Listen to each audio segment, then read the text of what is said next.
Pero bueno, yo dije como todo sea por quedarme en este país. Y ahí es donde uno comienza a hacer cosas todo por, que sí está bien, porque de eso se trata, o sea, nada es fácil, nada es gratis, nada. Somos Lala y Steph, dos colombianas en Canadá, expertas en finanzas. Aquí hablamos a calzón quitado de la migración en Toronto y GTA. Lo bueno, lo malo, lo que nadie te cuenta. Aquí aprenderemos todo sobre esos primeros pasos para construir nuestros sueños, tips para tu bolsillo y la vida en Canadá.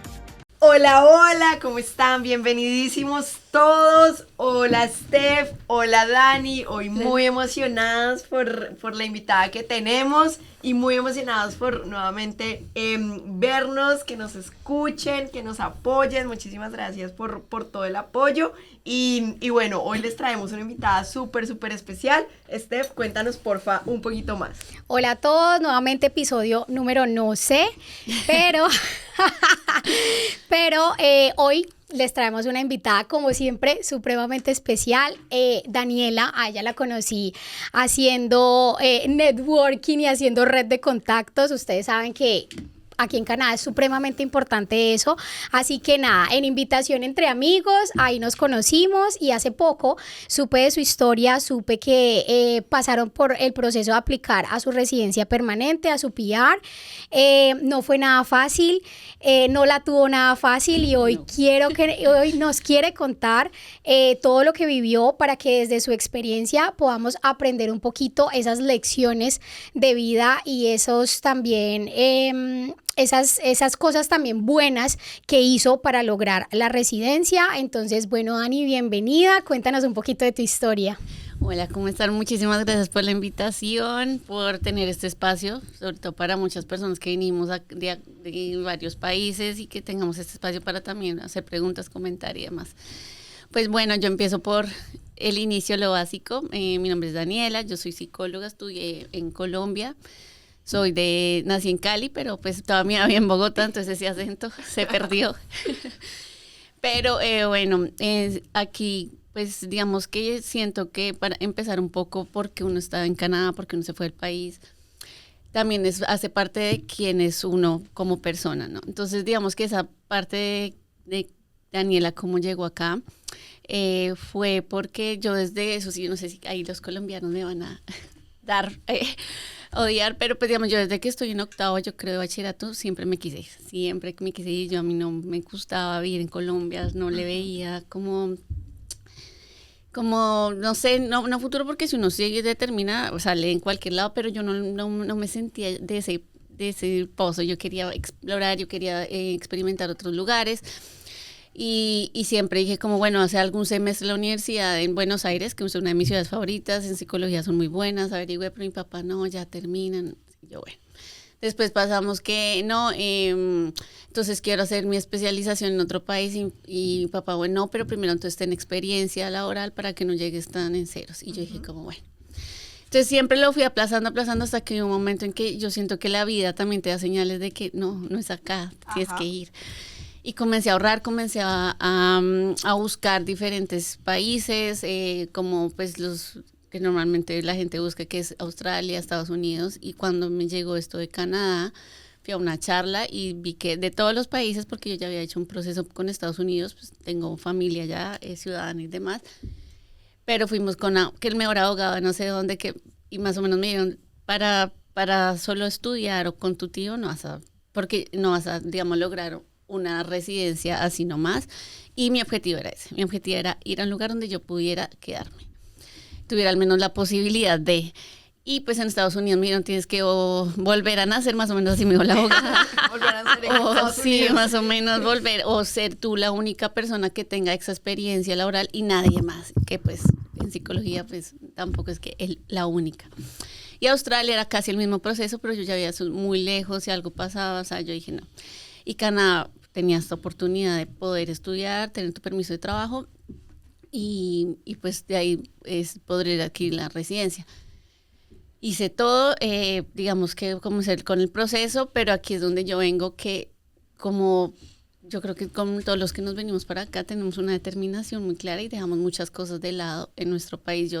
Mi pasión y toda la vida he trabajado con niños y adolescentes en colegios, fundaciones, y acá el asesor que tuve desde Colombia me dijeron como si puedes estudiar algo relacionado a eso, pero para conseguir trabajo va a ser muy complicado porque las reglas para trabajar con niños y con ancianos en Canadá o sea, casi siempre los que terminan eligiendo son residentes, son muchos background check. Entonces, para poder conseguir ese NOC y esa PR, se te va a complicar. Se puede, pero va a ser como más tedioso. Entonces yo dije, bueno, aquí va la primera parte, que es como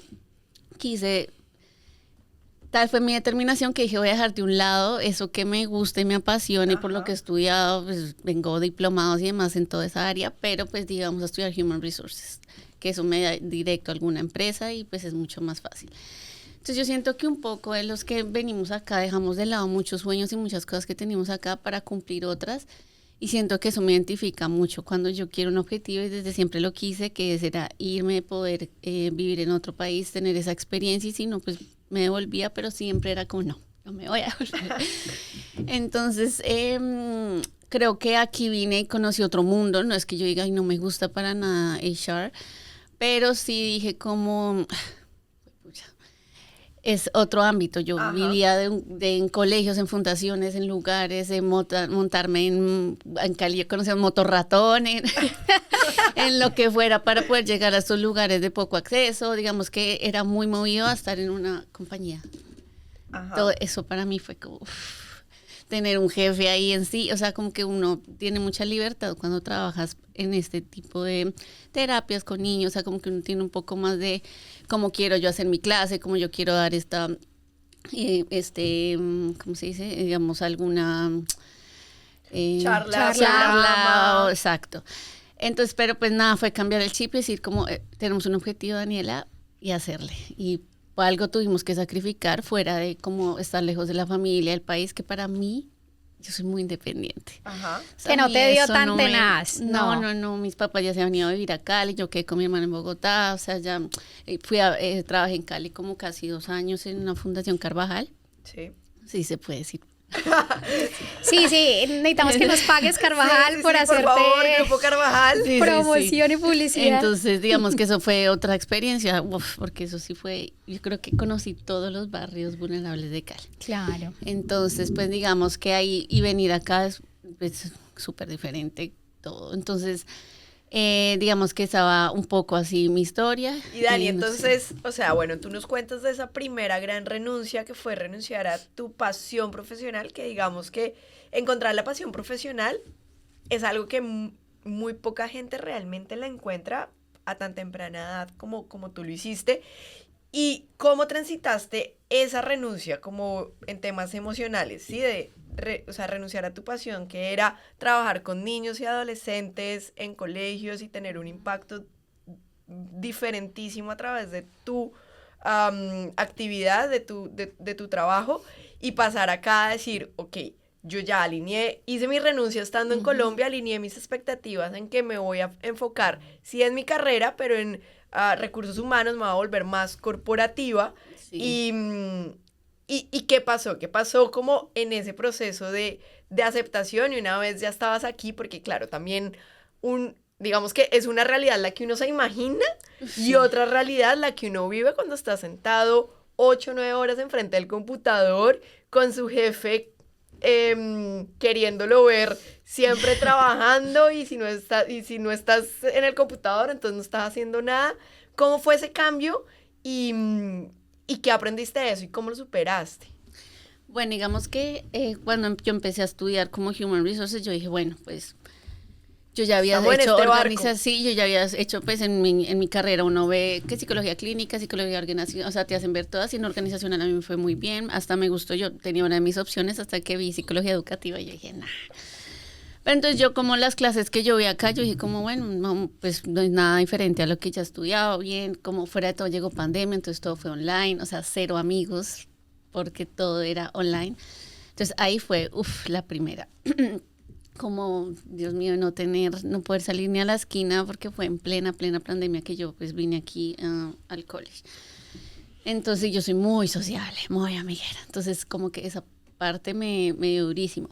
Ya, entonces en la parte de estudio yo dije, bueno, vamos, se puede, yo creo que no va a ser tan complicado en el trabajo. Entonces nada, llegué y bueno, ya empecé a buscar trabajo, hice como mis prácticas en una como agencia o empresa muy grande de reclutamiento, que esa fue el área que más me gustó.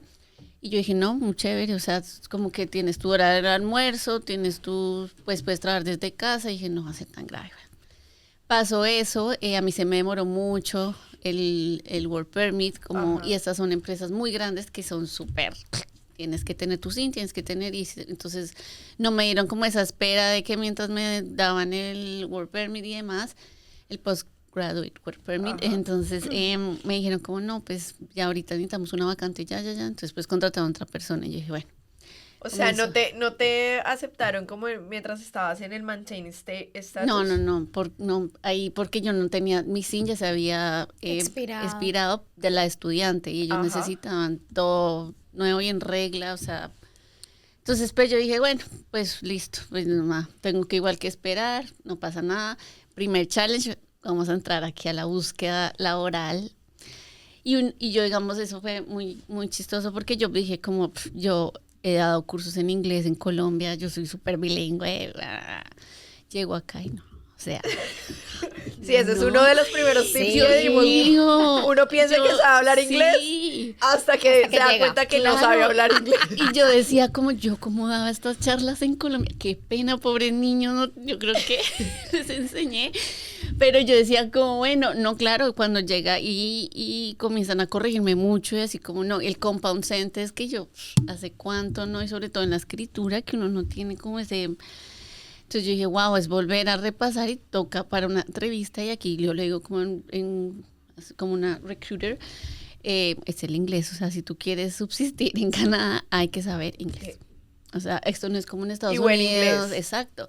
¿Por qué? Porque, digamos, uno a veces dice, ay, pero este tiene un acento terrible, y es el manager de no sé qué, digamos, mi esposo, él trabaja en una aerolínea, y su jefe, que es como casi el encargado de todo el área, me dice, ya no sabe inglés, pero ¿qué? Tiene un vocabulario impecable, tiene un vocabulario profesional tenaz, pero te habla lo changüí, y entonces eso es lo que uno puede tener, digamos, como colombiano, mejor pronunciación, pero hay veces le falta mucho léxico, y ahí es donde yo en las entrevistas estaba quedando corta con digamos, uno no metía el however, cosas así que son. Pero bueno, lo logré, y yo dije, así me toca empezar desde una empresa pequeña o lo que sea, no pasa nada, o sea, vamos. Antes estoy en Canadá y estoy consiguiendo trabajo, eso ya es mucho, y además que uno ya ha trabajado aquí en cosas que no se imagina que iba a trabajar, entonces yo dije, cualquier cosa es bienvenida. Profesional, sí, acá no, yo aquí desde limpieza, aquí yo creo que todos los latinos nos hemos, bueno, la mayoría. Entra la presión de que yo estudié una carrera de 1 año y solo tienes un work permit de 1 año, fuera de todo, y después de eso la PR. Yo llegué aquí sola, yo vine a conocer a mi novio, esposo, fue aquí, entonces yo dije, como Dios mío, tengo que conseguir trabajo ya. O sea, ya, Dios mío, si no va a alcanzar a cumplir el año. Entonces esa era la presión. Y elegí lo primero que me aceptó, que yo ahí digo como, pues no es error, porque yo agradezco mucho esta empresa donde estoy, porque sigo con ellos, pero sí es muy pequeña, y es cuando uno ya está firmando el contrato que uno se da cuenta que tienes que trabajar unas extras hours que no te pagan, que tienes que, o sea, que en Recruiter es como si un cliente necesita 2 trabajadores para allá y son las 7 de la noche, toca ponerse a abrir el computador. Entonces son cosas que yo decía, pucha, yo hubiera esperado un poco más, no me hubiera aventado tan rápido acá, pero bueno, igualmente todo pasa por algo. He aprendido demasiado, porque en estas empresas pequeñas tú tienes que hacer todo, digamos, yo venía de una grande a hacer mis prácticas, que hasta los templates ya estaban listos en el email, que era solo.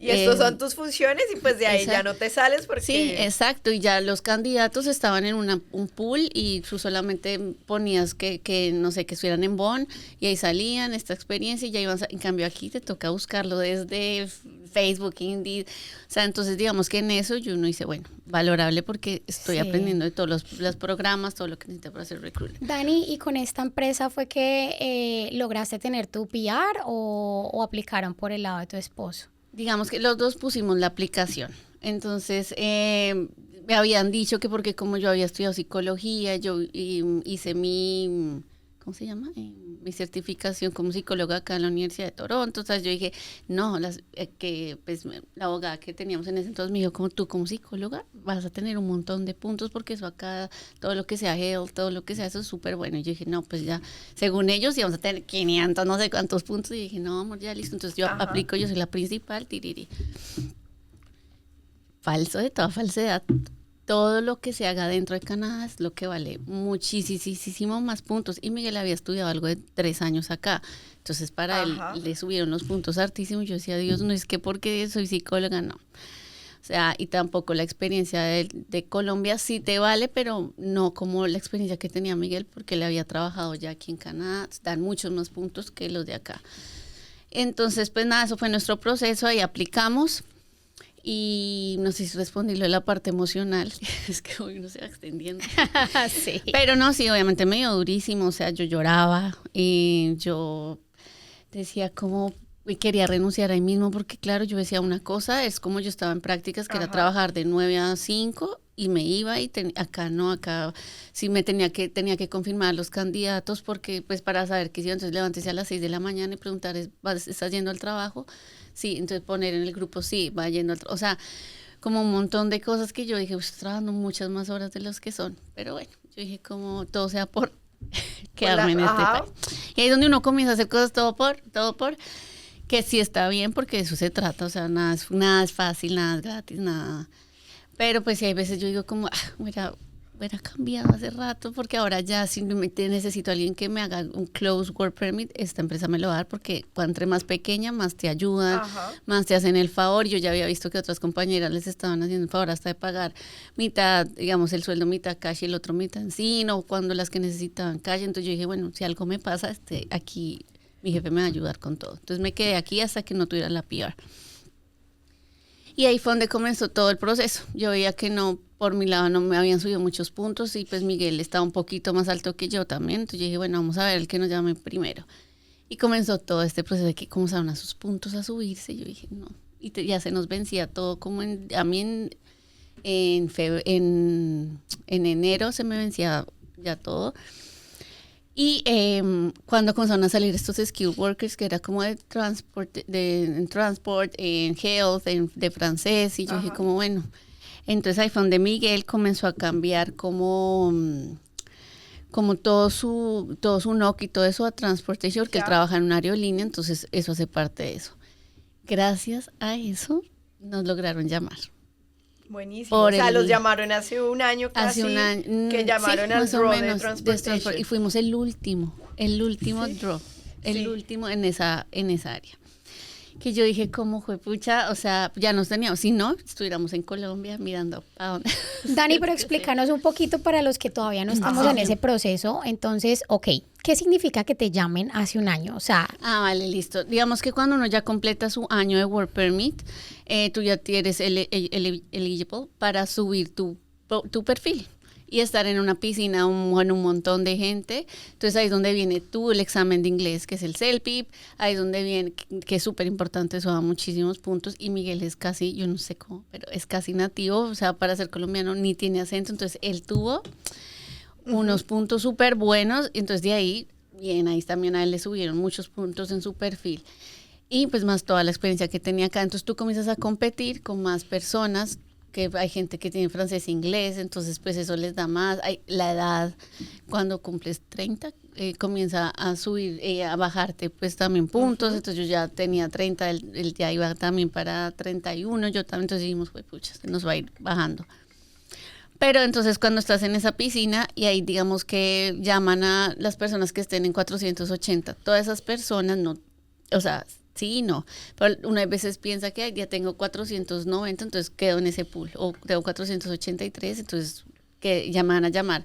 No, porque también miran los mejores de esos 480 hacia arriba a llamar. Entonces, pues yo lo que me he dado cuenta es que Canadá quiere gente, o sea, quiere a personas que les sirva, y más si no eres refugiado, si no vienes con asilo político.